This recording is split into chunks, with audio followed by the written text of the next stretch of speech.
नमस्कार, आप देख रहे हैं मन्नत समाचार। आइए आपको दिखाते हैं आज की बड़ी खबर। बहुत ही चिंताजनक और लोकतंत्र के लिए शर्मनाक घटना नेपाल में हुई है।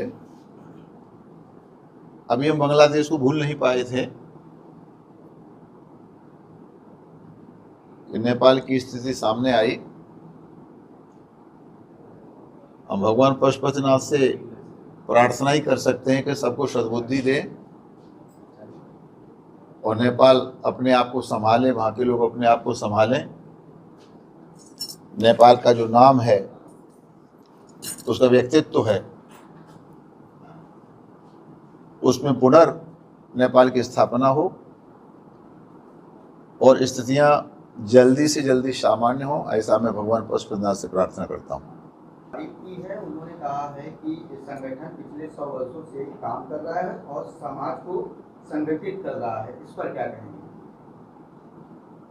मैं संपूर्ण राष्ट्र को बधाई दूंगा। राष्ट्रीय स्वयंसेवक संघ के 100 वर्ष पूरे हो रहे हैं। अगर मैं एक शब्द में ये कहूं कि इसी ने देश को बचा लिया और हिंदुत्व को बचा लिया, अतिशयोक्ति नहीं होगी। एक धर्माचार्य होने के नाते अगर मैं ये कहना चाहूं कि यदा यदा धर्मस्य ग्लानिर्भवति भारत अभ्युत्थानम धर्मस्य तदात्मानं सृजाम्यहम्। गोस्वामी ने लिखा है, जब जब होई धर्म की हानि, बाढ़े असुर अधम अभिमानी, तब तब प्रभुधर विविध शरीरा, हरे कृपा निधि सज्जन पीरा। तो तब भगवान विभिन्न रूपों में आते थे। मुझे लगता है इस बार भगवान ने अवतारिक संस्था के रूप में लिया है, उसका अवतार लिया जिसका नाम है राष्ट्रीय स्वयंसेवक संघ। वो भी धर्म की स्थापना करते थे, ये भी धर्म की स्थापना कर रहे हैं। और संघ का एक छोटा सा बालक जो आज देश का प्रधानमंत्री बना है, नरेंद्र भाई मोदी, उसने तो असंभव को संभव किया। और गली चौराहे पर, गांव गलियारे में लोग कहते सुने जाते हैं कि मोदी है तो मुमकिन है।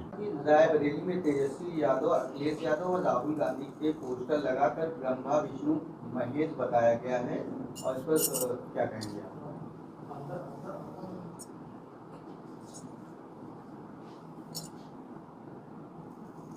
ये जो विरोधी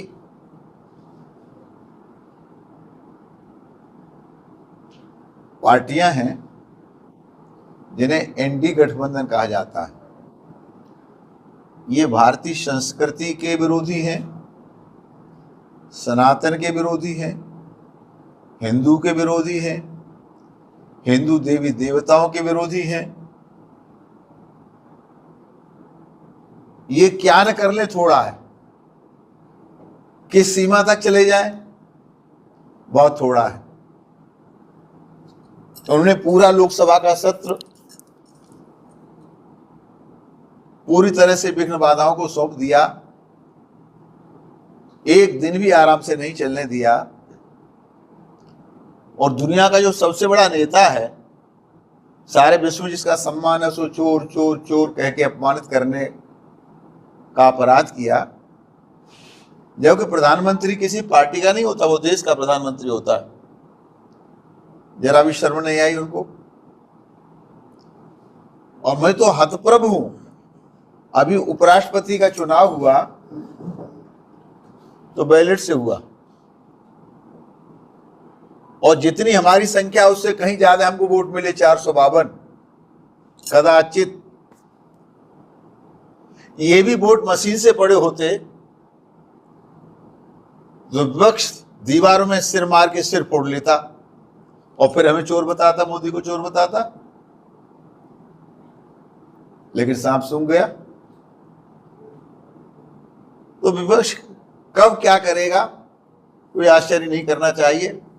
ये विकृत मानसिकता के लोग हैं, यानी ट्रीटमेंट की आवश्यकता है। ये छटपटा रहे हैं सत्ता के लिए, लेकिन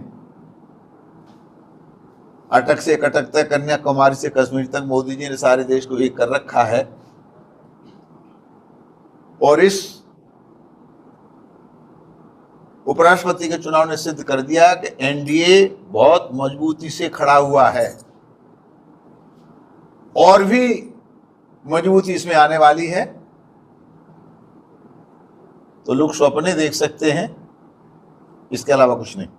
भारत महान देश है, व्यापार के समझौते के लेकर उनका भारत के बीच बातचीत चल रही है और वो मोदी से भी बात करेंगे, इस पर क्या कहना चाहेंगे? दुनिया को मानना पड़ेगा कि भारत विश्व का गुरु है, भारत महान है।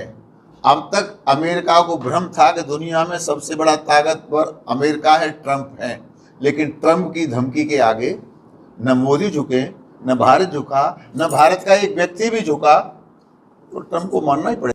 खबरों में अब तक के लिए बस इतना ही। फिर होगी आपसे मुलाकात, तब तक के लिए नमस्कार और देखते रहिए मन समाचार।